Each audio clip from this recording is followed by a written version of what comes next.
All right, so this video is going to be about pediatric ARDS. So I'm going to start with a basic definition of pediatric ARDS. So this is excluding patients with perinatal related lung disease. And at the bottom, I pointed to BPD patients. So BPD patients would not be included in this because they have lung damage, which may cause them to have abnormal PaFiO2 ratios. So this is for other patients. It's also within 7 days of a known clinical insult. So, and also origin of edema has to be considered. So why is the patient in respiratory failure? This is not for patients, pediatric patients in respiratory failure from cardiac failure or from fluid overload, because that would also affect your ratios.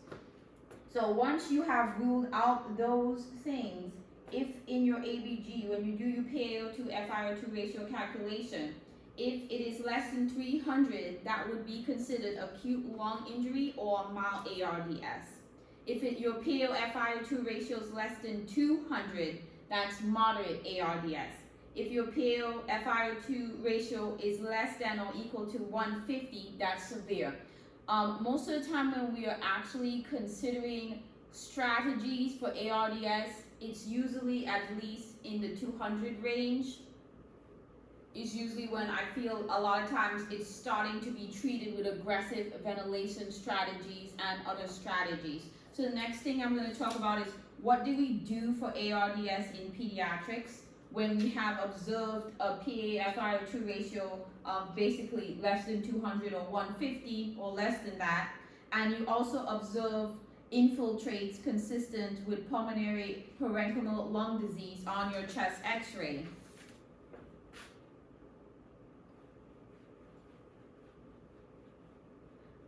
So in pediatrics, with a physician aware and with a physician order, we can do plateau pressures. In adults, you will see them more often because anytime you do a plateau in a pediatric patient, you have to consider how long you are holding the plateau for. Anytime a baby's not breathing, they're at risk for dropping their heart rate. So you have to be very careful doing plateaus, but they still need to be done in order to assess for the presence of ARDS as well. So same thing with your plateau pressures, P-plat. Okay. Anything above 30 on a plateau pressure is definitely a warning sign for ARDS. You can also observe your PIPs. So if your plateaus at least 30, your PIPs are also going to be high. In a patient who is not a BPD or bronchoplasia in a pediatric patient, if they don't have that and you have PIPs that are 40 and plateaus that are greater than 30, that's also a warning sign. So you also want to be very cognizant of that. How do we treat pediatric ARDS? In pediatrics, we have a lot more options than in adults, and some different options. We are still going to do an ARDS-net protocol. In adults, you do ARDS-net. In pediatrics, we're going to do something similar to that as well. So we're still going to start with low tidal volumes. And so low tidal volumes, you're still going to do 4 to 6 mLs per kilogram of ideal body weight. For pediatrics, for ideal body weight, we don't do the same calculations as adult. We usually have a chart based on their age. They need to be in a certain percentile of the average weight for a pediatric patient of that age group without any defects. So for instance, if they have cerebral palsy, that weight bracket would be different. So we would do a weight table for a pediatric patient, or you can go straight off of, instead of ideal body weight, you can go straight off of their actual body weight. And then that would set your tidal volume. Then you're also still going to do increased respiratory rates. So a pediatric patient, we're talking about rates of 30 and just greater. Because if you do an oscillator, you're going to get rates into the upper hundreds.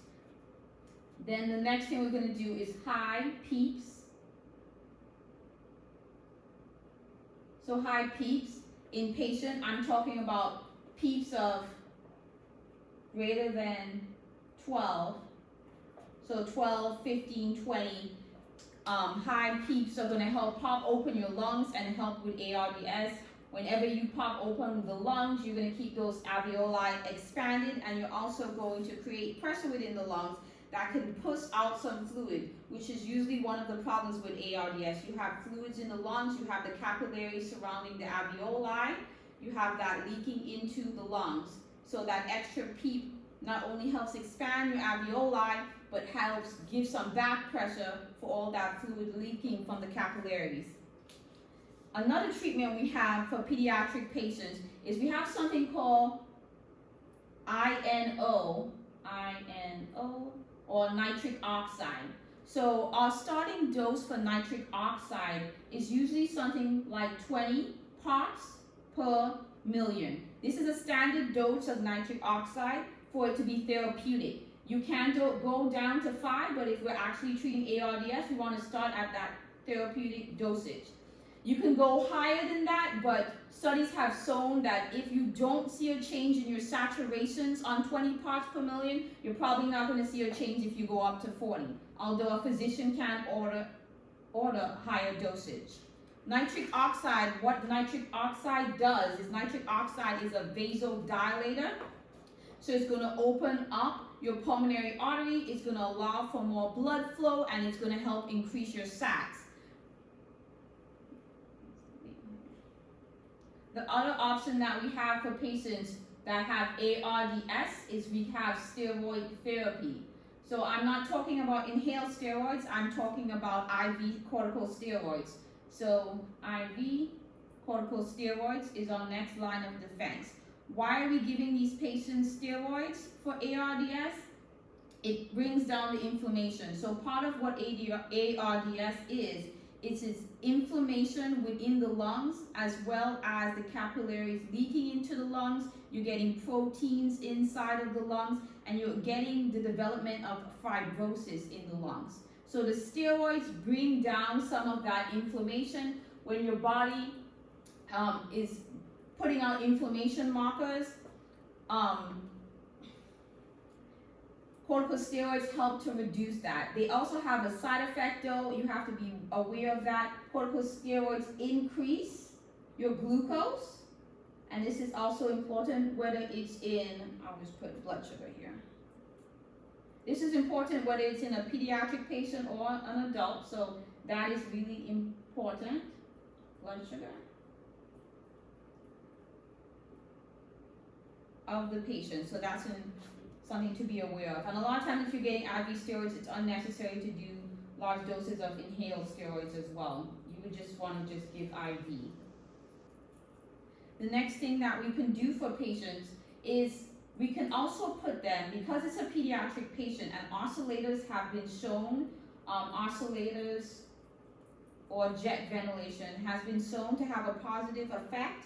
We can also do oscillator ventilation.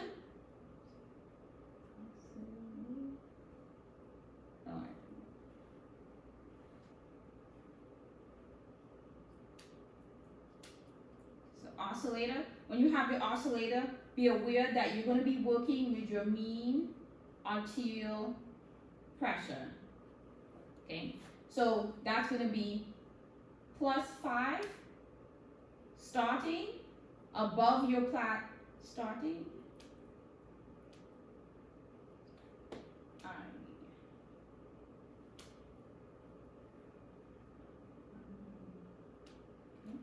Above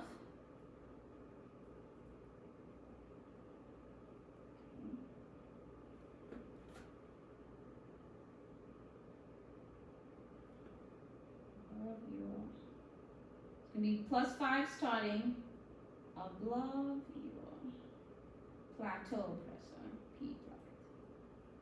So if your plateau pressure is 30, you can do 35 for your mean airway pressure. Then on the oscillator, you also have your amplitude. So in terms of your amplitude, you want to think about that kind of like what's going to be giving you almost like a tidal volume. So your amplitude, you want that to be adequate as well. but it's your MAP that helps with your oxygenation. So that's really important. So we start with determining what our MAP should be, then we go on to our amplitude. It is normal, you can see amplitudes of 40 or even 60 on these pediatric patients. Then you want to have your Hertz. So Hertz depends on actually the age of the patient. For a normal pediatric patient, you're going to want to see Hertz. For a pediatric patient, Hertz should be no lower than 8. Anything lower than that, you're going into adult territory. You never want your Hertz to be lower than that in a pediatric patient. Even if the physician is worried about retaining CO2, then your Hertz in a pediatric patient can go up to 12. Hertz that are higher than 12, you're talking about more of the neonatal territory. 12 to 15 would be a Hertz for a baby, a 1 month old. But if a pediatric patient is 6 years old, 5 years old, 10 years old, 8 to 12 would be your Hertz range. So always want to remember that for your Hertz is the number times 60, and then that would actually be your respiratory rate. So that's how you calculate it. The lower the Hertz, the more CO2 that you can blow off. The higher the Hertz, the less CO2 you can blow off.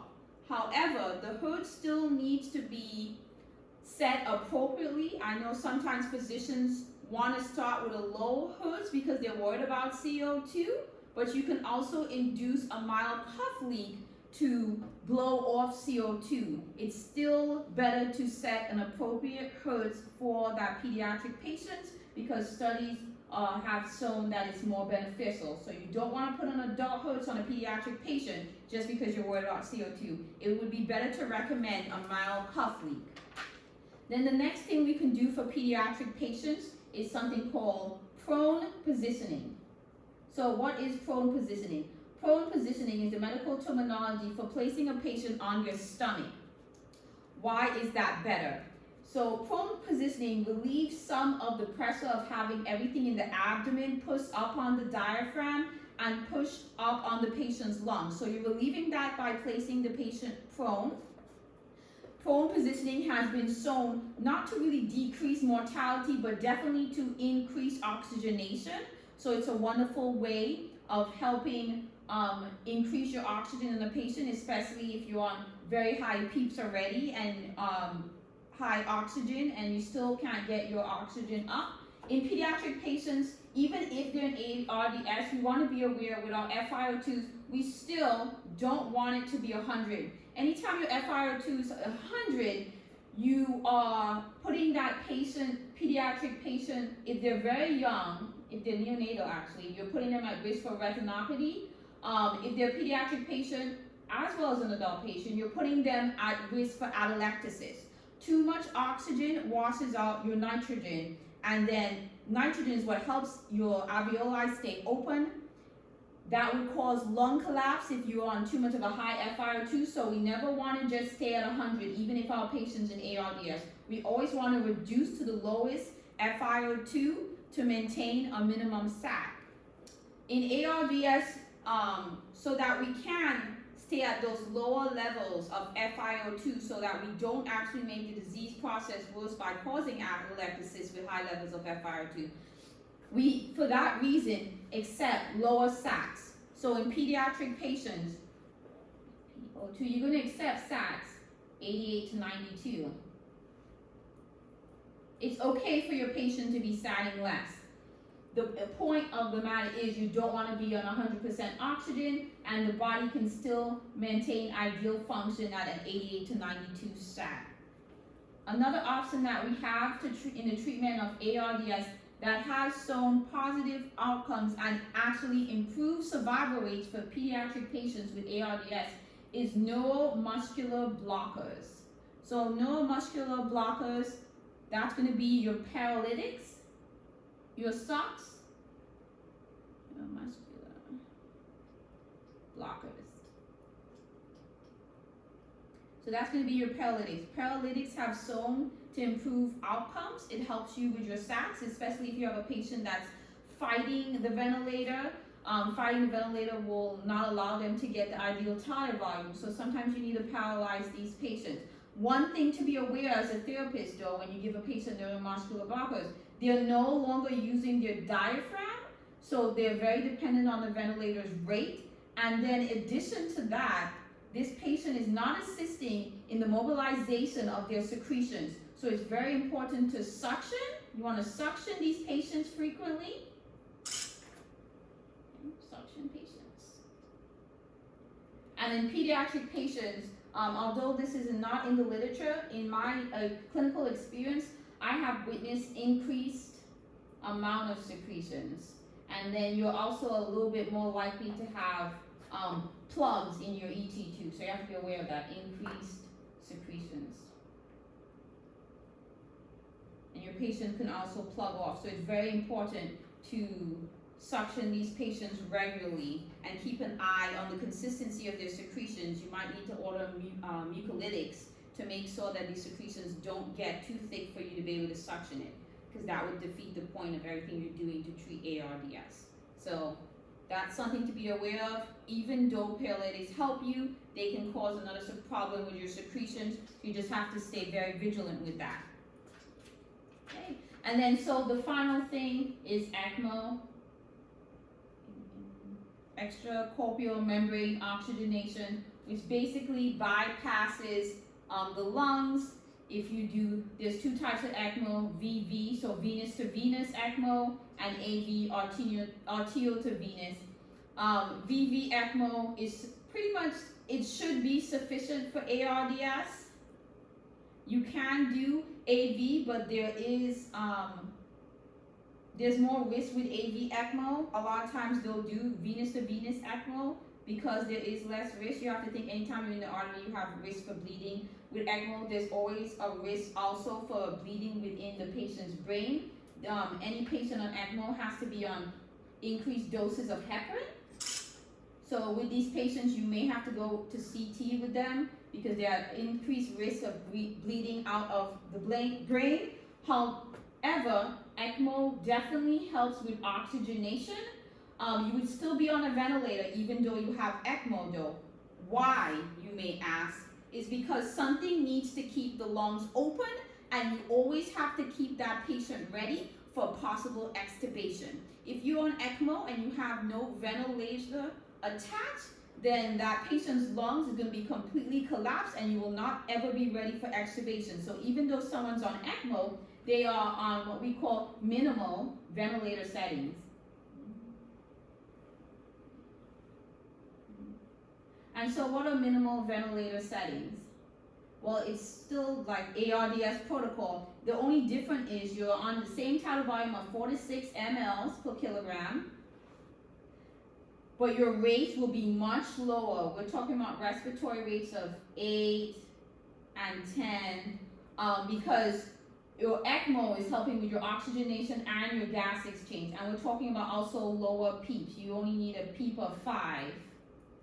You're just trying to keep the lungs open so they don't collapse and so that you can do your transition from ECMO to full vent support so that you can gradually wean the patient. You don't want to be on ECMO for weeks and weeks and weeks. That's never a goal. It's always to get that patient over the hump so that you can transition them back to full vent support and then eventually extubate them back to room air. So you always want to maintain low vent settings, and you always want to assess your same thing, the plateau, the PIPs on the ventilator, and still suction the lungs and maintain the integrity of your lungs so you are ready at any time to come off of ECMO.